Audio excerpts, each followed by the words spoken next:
You might ask, how do I choose the guests for my interviews? Because I don't always do interviews. I do them on occasion. And you might say, well, is today's guest on the show because he's taken 6 different stations to number 1 in the morning on radio? We're talking here, both in the U.S. and Canada. No. Is it because he's also been a stand-up comic, a singer, a restaurateur, a best-selling author, a college professor, and also a world record holder, which we'll get to maybe in a future episode, and a pile of other things? No. Is it because he wrote his first radio commercial in 1983 and then won an award in 1984, which you'll hear about in a second? No, not really, because I didn't know any of that. I just know that Neil Hedley was a listener, and he said, hey, I'm driving home back to Canada, and it looks like I'm going to be coming very close to your city. Do you think we could meet up? And anytime I have a chance to meet one of my listeners, the answer is always yes. And when he said, oh, and by the way, since it was around the time of my birthday, why don't I take you out for dinner? Hey, that's a double yes.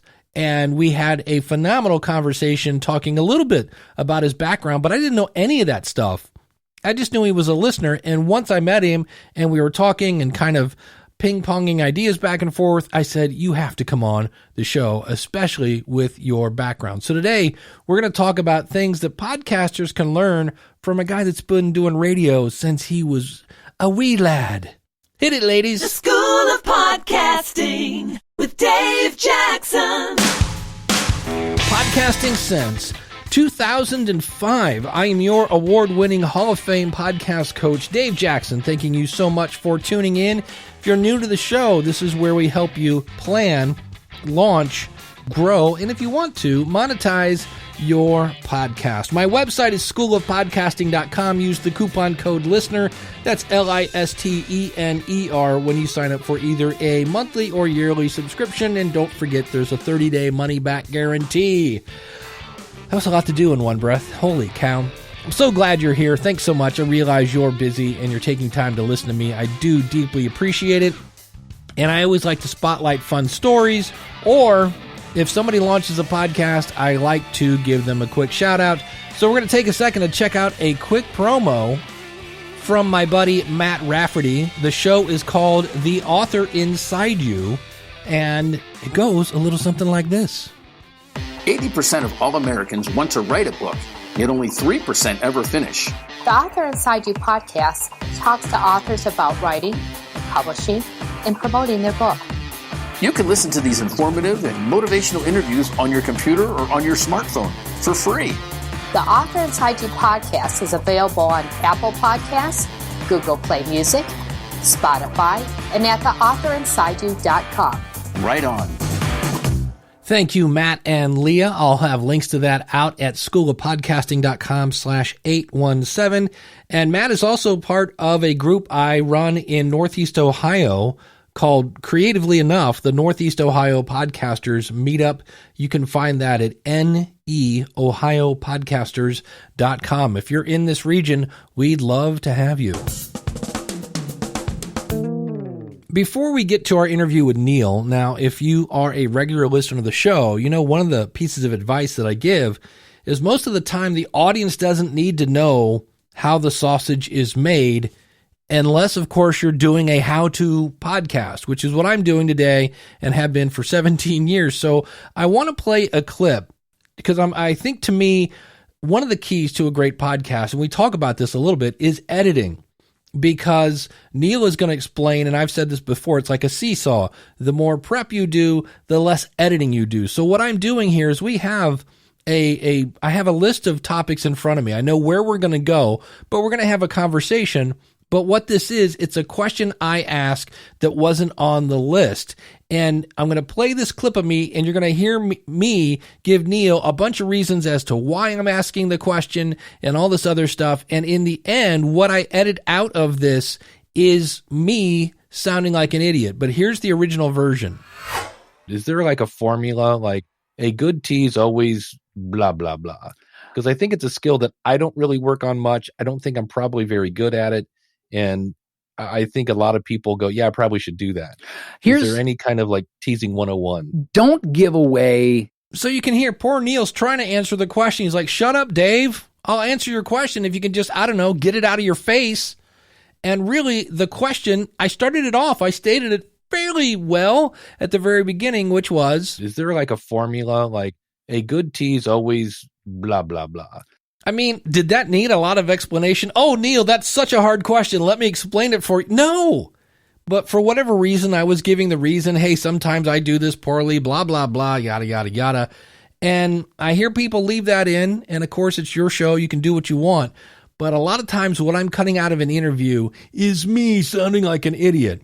And so you're going to hear us talk about ums anytime for me that I can make my guest or me sound better. I always eliminate that stuff. And that's an example of something that I would remove. So you'll hear that question again, and you'll hear how I edit it with my talk with Neil Hedley from knobbstudio.com. I'll have links to everything we talk about today at schoolofpodcasting.com/817. All right. Well, Neil, thanks for coming on the show. Are you kidding? I get to be with a Hall of Famer. How do you beat that?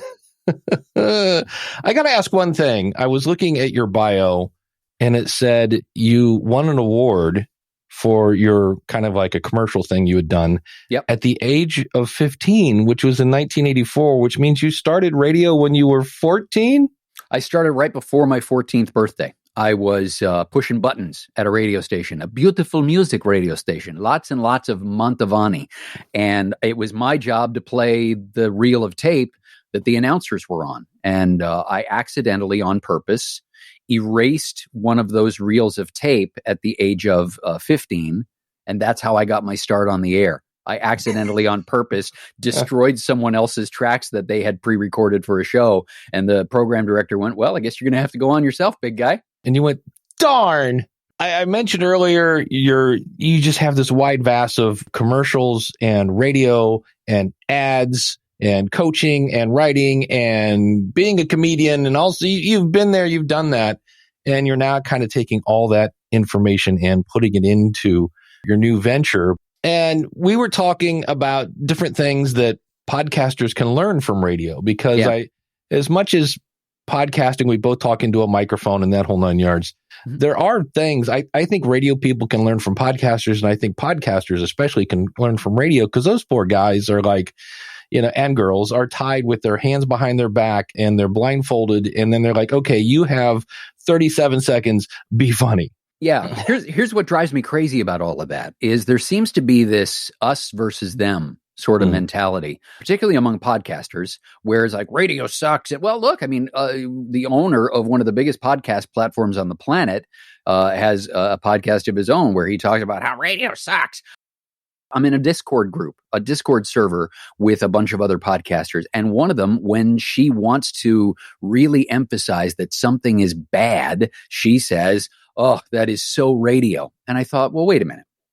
Boil it down for a second and really, technology aside, just from a content perspective, what is podcasting? It is spoken word audio.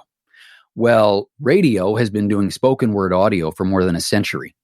And somebody at some point in the history of radio broadcasting in that century plus must have done something along the way that is worth paying attention to and maybe learning from. And so let's dive in. What's your first tip?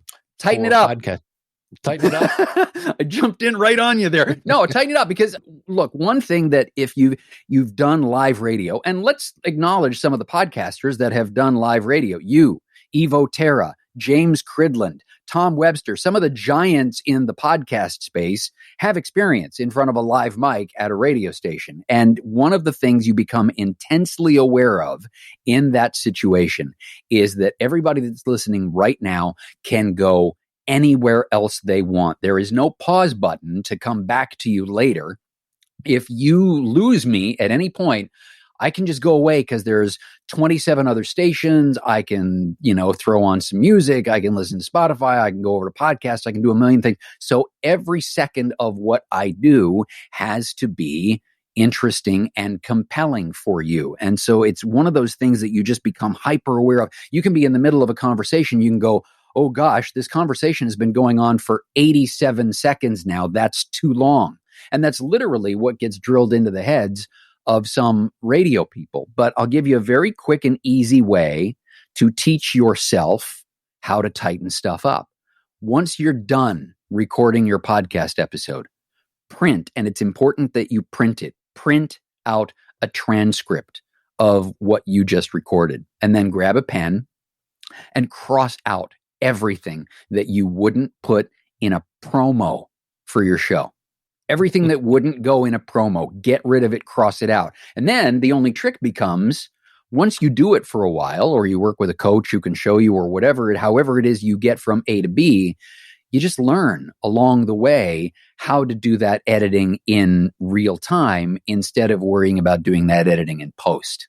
And if you're going to tighten it up, you got to get into this headspace of everything I'm going to say has to serve a purpose. So those moments where you're fumbling around through your notes, trying to figure out what you're going to say next, or those conversations that we've all heard on podcasts where there's more than one person, where someone will go, yeah, so anyway, no. There's no anyway on live radio because I'm punching out to another station while you're busy trying to figure out what you're going to say next. So yes, tighten it up, critical, because your listener's attention is valuable. Attention as currency. We pay attention just like we pay money. It has value. Don't waste it. And for me, I think the great tip there is transcribe your podcast, not for show notes, although a lot of people love to do that, but I use it for editing. So if you want to have a pull quote, that golden nugget that somebody said, it's super easy to find in a transcript instead of sitting there and listening to, your 45-minute interview over again. There's all sorts of benefits of transcriptions that have nothing to do with show notes.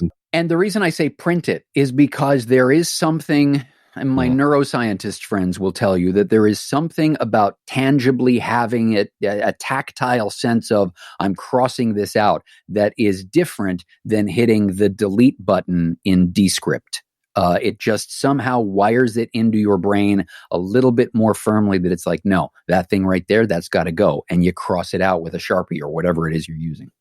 And one of the benefits of podcasting is, hey, it's podcasting. You can do whatever you want. There are no rules. Well, and you're like, maybe not. Hold on a second there. Yeah, rules are helpful. That's the second thing on my list. Look, if you say something on live radio that you're not supposed to say, if you, for example, give out false or misleading scientific information or any of those kinds of things, you drop an F-bomb, you've got the FCC to answer for, at least in the United States, the Federal Communications Commission. Here in Canada, it's called the Canadian Radio, Television, and Telecommunications Commission. But they are the government watchdogs that are making sure you're not saying anything that you're not supposed to say. Well, if you run afoul of those bodies, you could lose your job. Your station could lose its license. And so it became important very quickly for live radio announcers to be able to find, let's say, more refined ways of communicating their message, ways that, for example, would be okay if there were kids in the back seat of the car. And that's one of the things that gets drummed into the heads of every radio announcer that's on the radio in the morning. Remember, there are probably kids in the back of the car and mom or dad is taking them to school. Don't disappoint them by talking about something that you shouldn't while their children are listening. Pretend it's your children back there. Would you really say that thing? And again, you can avoid all of that by tightening things up and prepping what you're going to say. So if you know what you're going to say, you don't need to get into stuff that the government would prefer that you didn't say. Let's leave it at that. And like you said, with the kids in the back, if you have to ask, my general rule is if somebody comes to me and goes, hey, I said this on a podcast, do I need to mark it explicit? If you're asking me, the answer is yes. Yeah, exactly. Yep, no question. Number 3, post-production. What do you say to the person that says, well, I just want to keep it real? I'll give you a couple of examples. Tom Webster, who does a great podcast called I Hear Things, doesn't do any editing in his podcast. And I'm a fan of that. But one of the reasons that Tom can do it and that I can do it and that I think that other people should strive to do it is that there is that prep that went in advance. There's the knowing what you were going to say, which will save you all kinds of time in post-production. Look, if you are counting on your post-production skills to save you from having to prep your show, here's what I can promise you. Someday it is going to bite you in the keister. So I don't have to worry about things in post because I don't do any post. But the reason I can get away with it is because there's so much prep that has gone into it in advance. And to be honest, 40 years of talking into a mic for a living that has gotten me to the stage where, and there's another thing. I just said, I don't know, Dave, if you're going to go back and edit the out. You're not a big editor, but there are people who obsess, and there are pieces of software out there that will take away every breath noise, every mouth click, every whatever is out there, any ums and uhs and all those things that will edit them. Hold on. People, when they're talking, say they say, they say, they make mouth noises. If you get really hyper obsessed with editing every single one of those things out, here's what happens. Yes, it's clean and pristine and it sounds unnatural because your voice may as well at that point have been generated by an AI because it doesn't sound like a person talking anymore. You might as well have just done that thing. What's that function they have in Descript where if you read enough copy, it can mimic your voice for you and just read whatever you type in? It becomes like that and it's flawless and awesome, but it doesn't sound like you anymore. People say, live with it. Yeah, for me, I've always gone, if I'm listening and I hear it, and it's what I call low-hanging fruit. So if somebody goes, I think it's 4:00, I'd probably take that one out. If I was there, if I heard it. Yeah. The ones that I don't do is if somebody goes, I think it's 4:00. Like, I'm not going in with a scalpel. No. To pull that out. No, because you're going to run them. They run together and people will hear there's that sound in between. There's that moment where, normal speech has ebbs and flows to it. And if you start to get too granular with the editing, you start to take all of that magic out. And it just, even the software that will remove silent pauses. Well, hold on. Some of my silent pauses have a purpose to them. There's a reason why they're there. So I don't want to leave it up to an AI to tell me that it should have been 1.4 seconds of silence there instead of the 1.6 that I had. Cut it out. Like, take all that time that you're obsessing over the ums and the uhs and the mouth clicks and all that and focus on just having great content. Focus on getting it to a stage where you don't need to do any editing in post because you got it right the first time and you don't have to go back. That's where your energy, I think, should be. And that's where the energy is for a live radio announcer because there is no take two. It just happened. It's too late to go back and fix it. Well, what's another thing we can learn from radio folks? Back to the F-bombs, as I promised. Look, here is the thing. Every single word matters. And if you go and see, and I hate to burst anyone's bubble on this, but if you go and see a stand-up comic, even if it's a stand-up comic that drops 100 F-bombs in the course of their show, if you go back and you see that comic 3 nights in a row, here's what I promise you. If that comic is any good, the F-bombs will be in exactly the same place every single show. Why? Because, and this is another thing, you talked about my bio. I'm in this weird headspace where I feel like everything I've done can teach me something about whatever it is I'm working on now. I used to say to my broadcasting students, if you are serious about making a living off of spoken word, go to the comedy club in your town. And whether they call it open mic night, amateur night, whatever they call it, work on 5 minutes of material there until you get it pretty close to perfect. 5 minutes of material. And it's got to be 5 minutes of material that you wrote. Don't go and do 5 minutes of George Carlin. Like, go and you come up with the words yourself because every single word matters. Like a comic will tell you, for example, I have a friend who's a comic in New Jersey. His name's Billy Terrell. Billy was trying to describe something as being big, and he said it was half the size of Schenectady. Well, Schenectady is a town in New York State.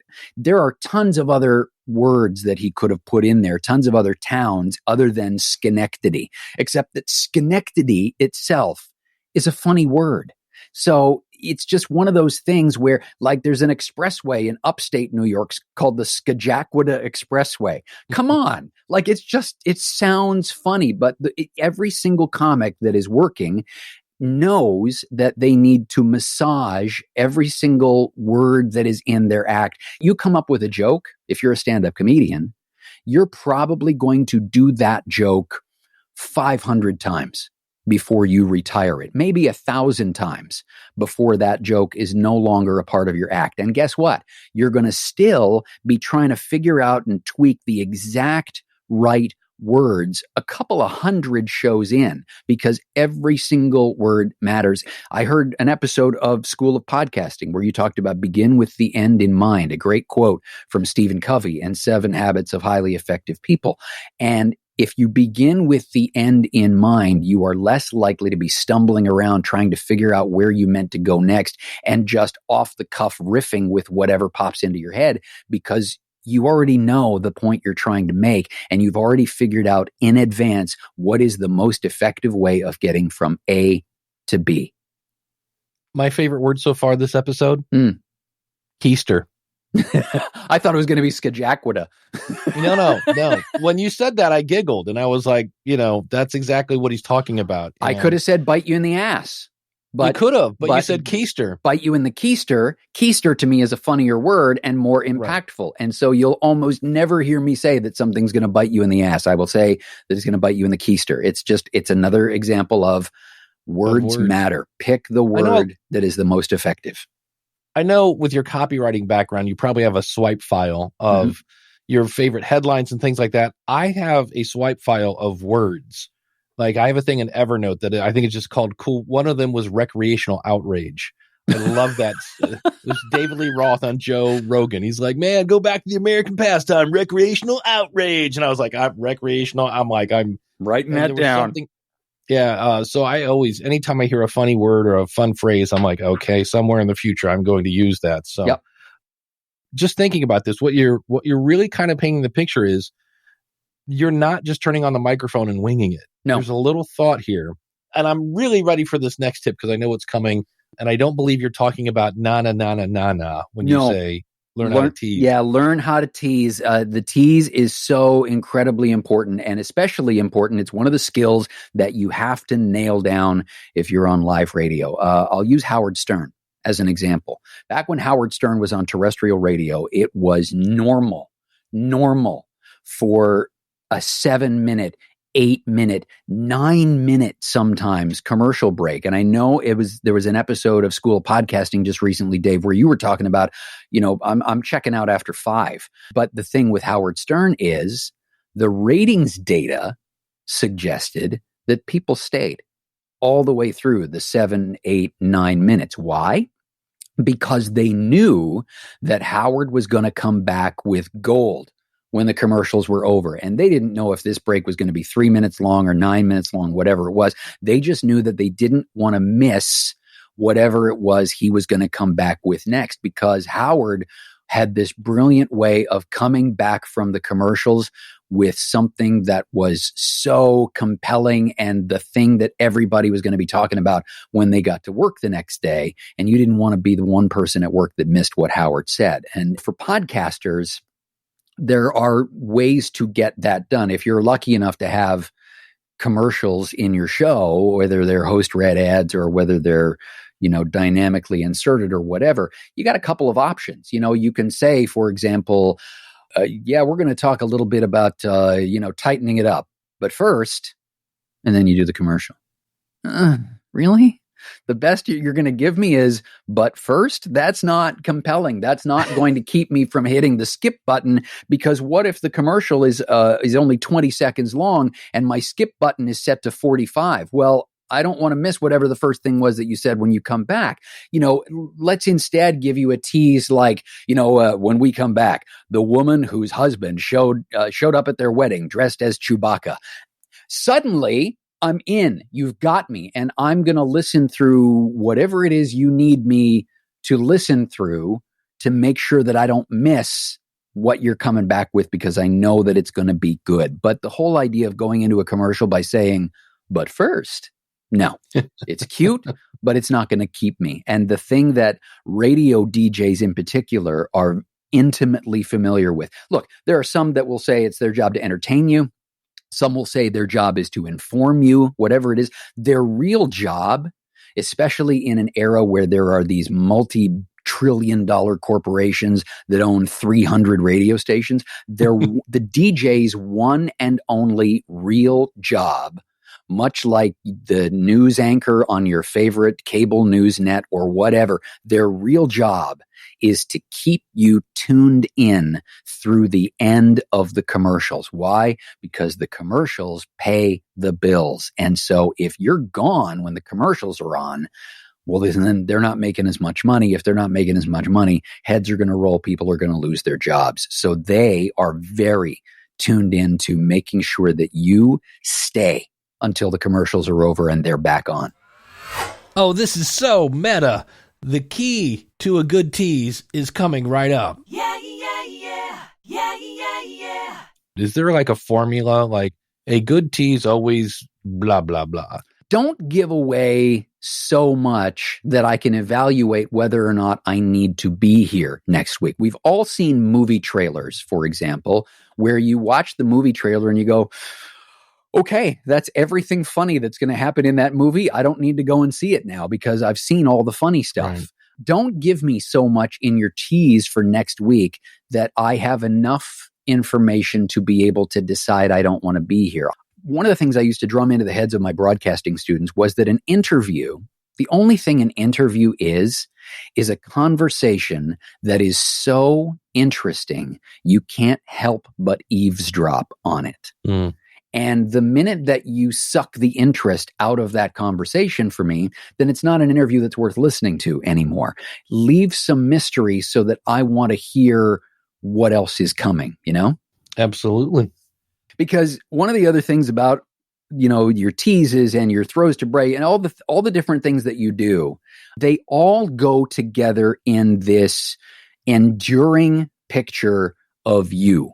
Everything you do contributes to what my impression of you is. And by the way, I've kind of morphed us into point number 6. You don't have any control where it is on your path I'm going to discover you. Set a benchmark now for what you want the production values, what you want the level of quality for that show to be, and have that be your baseline. You can improve from there, but don't start by hitting record, throwing on the mic and stumbling your way through and work your way up to a baseline that you're finally going to discover around episode 12, because I've seen it happen more times than my wife would care to relate, because she has seen me binge listen to so many people's podcasts where I will go through everything they've ever done from episode 1 forward. So ask yourself, is episode 1 in my catalog right now the way I would want people to discover me? For a lot of people, that answer is no. And people will say, I didn't really find my stride until the 6th episode. Okay, so don't release those first 5. Or yes, preach it, brother. Yeah. You don't have to release everything you record. No, don't put the first 5 out if you didn't start being good until episode number 6. Use the first 5 as practice. They're spring training, for your podcast, whatever it is you want to call it. It's preseason. Don't put them out if you're not proud of them. And if they're not at a standard that you are going to be proud to maintain going forward. Another thing, as you talk about this, I'm sitting here thinking Seinfeld, Cheers, and Friends are 3 kind of iconic TV shows. Sure. None of which I watched episode 1. I caught them somewhere in season 2 because people were talking about it. Yep. So I love that idea. And you bring up a great point, and I'm glad you did, because your first episode of Seinfeld or Friends or Cheers or Frasier or whatever it was had to be killer. It had to be killer because it was the thing that was going to determine how many people were there for episode 2. Because episode 1 was good enough, then people who watched episode 1 were going to tell their friends, and suddenly you had a whole crap load of new people come in for episode 2. and et cetera, where we didn't have the option of going back and watching everything that had ever been done in the entire history of a show. Yeah, that's why I'm not a huge fan of starting episode 1 with your story. Hi, I'm Dave. I did this, blah, blah, blah. And here's why I decided to do the podcast. Mm-hmm. I'm like, nope, let's come out with something that's going to hit them in the face and go, holy cow, where's that been all the time? And then once they pick themselves off the floor because you just gave them phenomenal content, you go, oh, by the way, I'm Dave Jackson. Here's why I started this podcast. Yep. But to start off with a 10-minute, I'm like, I don't know who you are. And I don't care that you were, king of the high school at, what's the name of that city again? Shopinalaka? It's Schenectady.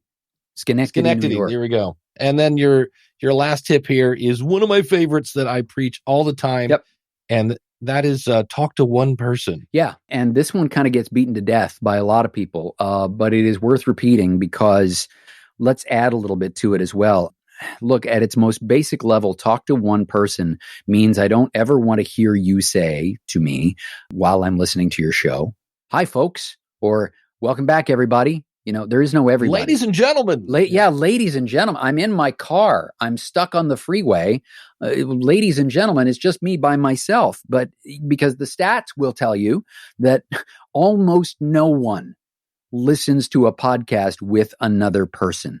That it's a very, very solitary, very private thing. So it's up to you, the podcaster, much like the radio announcer, to honor that. And it's one thing that is drilled into every radio DJ's head is that you're talking to just one person. If you have niched down your show far enough, then you know exactly who you're talking to. I went into great detail about this on an episode of my podcast that's coming out in a few weeks about the idea of we had at a station I worked at a complete demographic and psychographic profile built of our average listener. But then we took it a step further. We named her. We found a model that we thought looked like her, and we took a photo of her and put it in a life-size cardboard cutout in the studio so that as we were sitting there talking, by the way, the person that we did this with, her fictitious name was Judy. But to all of us that worked at the radio station, Judy was a very real person. We knew how old she was. We knew how many kids she had, what kind of car she drives, what she likes to eat, her favorite movies, all these things about Judy that made her to us a very real person. And then every single thing the radio station did after that had to pass through the filter of, well, I don't know, would Judy like that? Is that something that Judy would be into? And if the answer is yes, then do it and stop obsessing over whether or not you're doing the right things. And it gives you as well the freedom to trash the stuff that Judy wouldn't like, that she wouldn't be into. Because if you're trying to do the show for everybody, then you're going to end up connecting with nobody. You're going to end up with this completely superficial, disposable show where because you never connect with anybody, then they don't feel a bond with you, and you are not going to be missed if you pod fade because you're just a talking head that they don't really have any kind of relationship with. You're just a voice coming out of a speaker. But if you talk to me in a way that resonates with me, and I feel like, yeah, this person, they know me. They're speaking my language. They're reading my mind right now. I'm not going to give up that connection that I have with you. And not only that, I will sit through your sort of more boring episodes or your poorly edited interviews or your whatever, your host read commercial that isn't really very good. All these different things that you do that aren't necessarily, like I'll give you more wiggle room. There's a little bit more room for forgiveness on my part because you're my friend. And because you're my friend, I'll put up with some of your crap from time to time. But all of that requires a lot more than just sitting down in front of a microphone, hitting record, and seeing what happens. It's got to have a formula to it. And these are all things that, because of the live nature of it, and because as a listener of live radio, I literally have, here in Toronto, I literally have about 35 or 40 other live radio stations that I can punch over to right now that might be doing something better or more interesting than what you're doing. And if I'm in live radio, I know that. And so that's so much of this is stuff that radio people just do every day that I feel like podcasters could benefit so much from if we would just work little bits and pieces of it into our workflow for every episode. Absolutely. The one thing talking about to one person, and I always wonder if I'm just too sensitive, if I'm listening to somebody and I feel like they're talking to me and all of a sudden they go, thanks so much for watching. Be sure to click the bell, notify, subscribe, blah, blah. And all of a sudden it dawns on me that I'm not listening to somebody talking to me. Right. They're talking to somebody on YouTube. And there's a part of me that goes, oh, I'm just an afterthought. And I was like, is that just a weird podcast thought? Or am I? No, look, again, that's one of those things that gets drummed into the heads of every success. You're not going to hear Ryan Seacrest say, hey, everybody. Nope, he doesn't say it. Because he knows he's talking to you sitting by yourself or maybe with your kids in the back seat in your car. And so he values that bond that the two of you have. You know, it's interesting because as podcasters, we talk about engagement a lot. And there's a lot of conversation about how can I get more engagement from my podcast? Well, hold on. How long is your show? Oh, it's 40 minutes. Okay. Here's what you don't recognize is that for 40 minutes, that person was engaged because they were sitting there and you had all of their attention. I'm sorry, you want more from them? Okay, because they just gave you 40 minutes of their time. They paid you 40 minutes of their attention.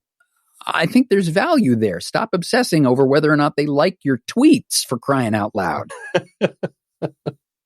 Well, Neil, thanks for coming on the show. We had a great conversation when you were in town, and I was like, dude, I got to have you come on the show. You can check out Neil's show, The Voice in My Hed, and see his last name's Hedley. So it's H-E-D, which is kind of cool. And the website is knoppstudio.com. And when I originally heard you on your show, thought it was Knobs Studio. And it's Knopps. Well, actually, Knopp Studios.com. Yes. The Knopp, by the way, comes from the first initial from everyone in our house. I'm the N in the Knopp Studios. My wife is the K, et cetera, et cetera, et cetera. But that's where the name of the enterprise comes from. But listen, if I might throw this in, if you feel like you or your podcast would benefit from somebody who, spent 40 years on the radio and spent some time drumming this stuff every single day into the heads of radio DJs, feel free to reach out. And if you want to go to knoppstudios.com/coaching, I am not going to be able to teach you how to grow your audience and grow your influence and get more downloads. But what I can help you do is, sand off some of the rough edges. And if you go to knoppstudios.com/coaching and you grab one of the coaching packages, use the coupon code SOP and you'll get it for half price. How's that? Neil, thank you so much, buddy, for coming on the show. Everybody go out to knoppstudio.com, and we'll see you in the future, my friend. Thanks, Dave. This was an absolute treat. It's like sitting down with B.B. King, man. I appreciate it. My house burned down. I love you. All right, I realize somebody's going to go, Dave, I don't know if you realize this or not, but podcasting is not live radio. I get that. But we did an episode probably 2 or 3 months ago about how long does it take you to create an episode? And for some people, it was really, really, really long. And that's where we kind of say it's like a teeter-totter. Less planning equals more editing. When you do more planning, you have less editing. And, writers have rough drafts. Actors have dress rehearsals. There are a lot of things where you're going through the motions and you're not letting the public see it. So keep that in mind. You don't have to release everything that you record. I've had a few that I'm probably 2 years ago. I remember I recorded an episode 3 or 4 times because I didn't write down any notes. hence no planning, because I had that little voice in my head that said, oh, I know what I'm doing. I'm just going to talk. I got my bullet points in my head. Who needs to write it down? Yeah. And after about the fourth time of recording it and going on all sorts of tangents and losing my place, I went, hey, maybe we should write down some bullet points. And that's an easy mistake to make when you first start out. We talked a couple episodes ago about having a focus sentence. So all those things are great to keep you in line. We did talk about teasing, and as I was driving home tonight, I was listening to the show What Was That Like by Scott Johnson, and I went, oh, I'm definitely going to pull this in. This is such a good tease. As soon as he said it, I was like, wait, what? Listen to this. Tell me that you don't want to hear the rest of this podcast. Daryl Dean Ritter. Probably not a name you've heard before.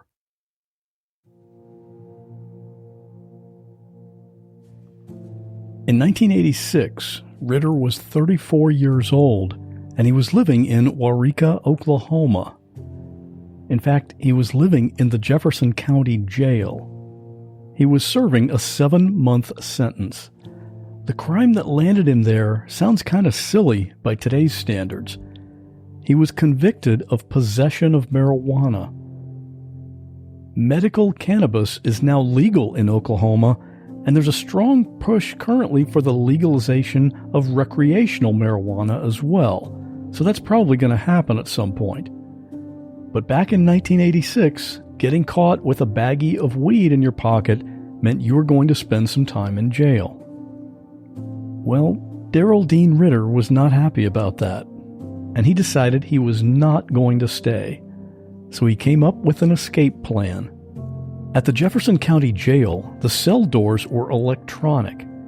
At night, the guard could flip one centrally located switch and all the doors would lock automatically.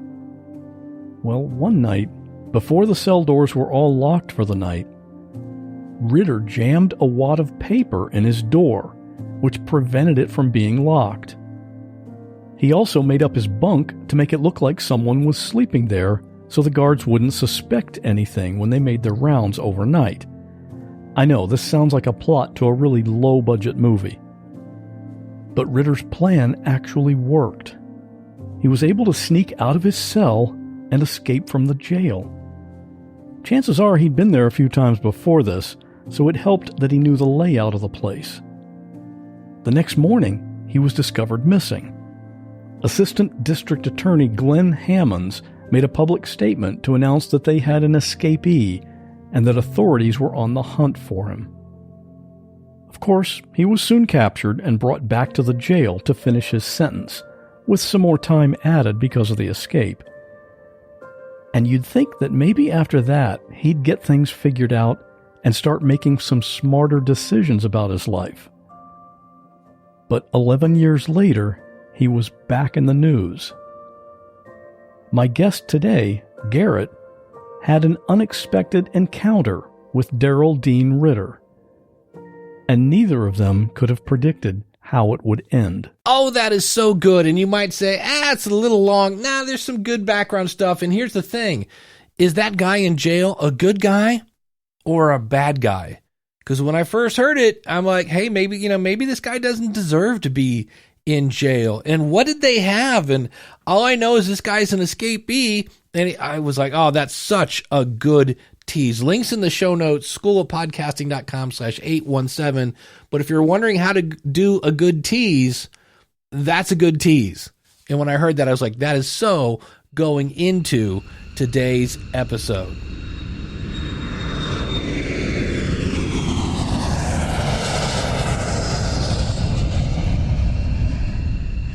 As you listen to this, I have just arrived in Nashville, Tennessee.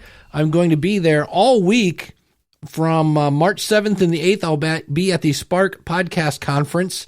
And then from March 8th through the 11th, I will be at the National Religious Broadcasters, where I'll be doing a 45-minute presentation on podcast monetization.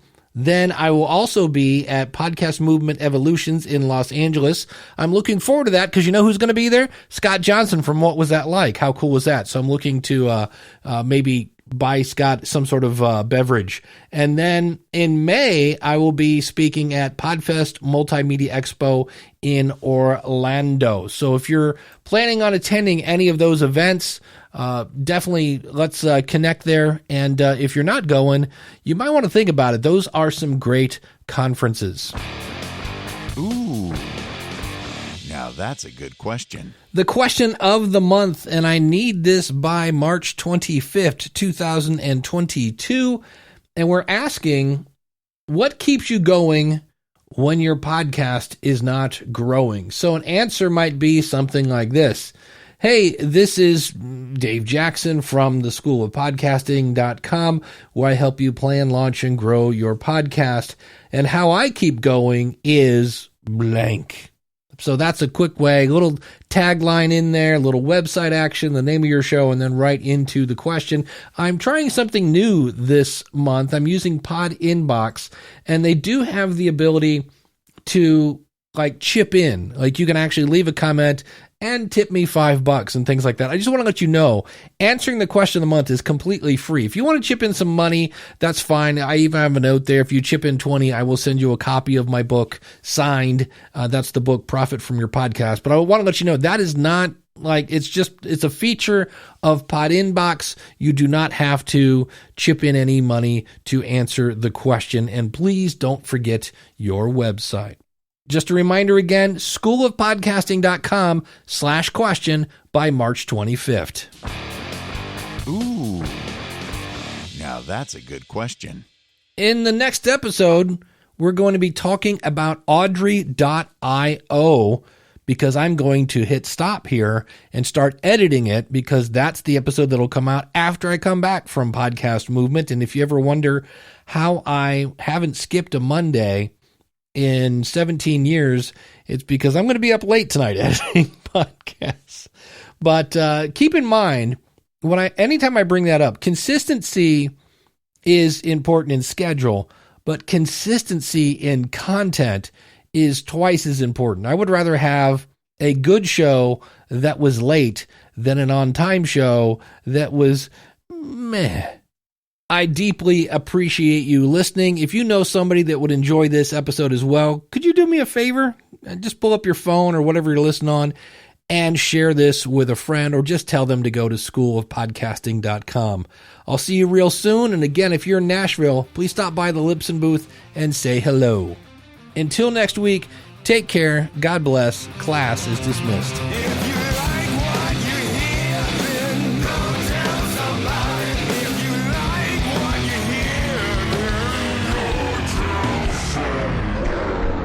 All right, let's go on to our, that's going to be edit point 1 right there.